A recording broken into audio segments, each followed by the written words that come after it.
Hi అండి. ఈరోజు lining blouse ఎంత టైం పడుతుందో చూద్దాం. ఇప్పుడు 8:55 అయింది. ఎండ్ అయ్యేసరికి ఎంత టైం అవుద్దో చూద్దాం.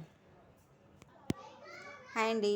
ఇదిగో వంట చేసుకుంటూ ఇందాక చెప్పాగా స్టార్ట్ చేశానని 8:55కి. ఇదిగో ఇప్పుడు మొత్తం బ్లౌజ్ అంతా ఇట్లా ఇక్కడ వరకు ఫినిష్ చేశాను.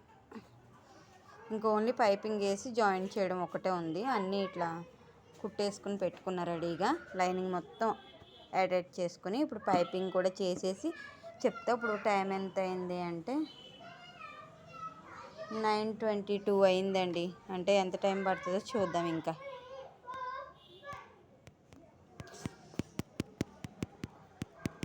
ఓ పొయ్యి మీద సాంబారు, ఓ పొయ్యి మీద వైట్ రైస్, రెండు వంట కూడా అయిపోయింది. బ్లౌజ్ కూడా అయిపోయింది. బ్లౌజు ఎంత టైం పట్టిందో, ఎంత లేటు కుట్టేనా తొందరగా కుట్టేనా ప్లీజ్ కామెంట్ చేయండి. టైం ఎంత అయింది? 8:55 9:50 అయింది. సరే అండి, అయితే బాయ్.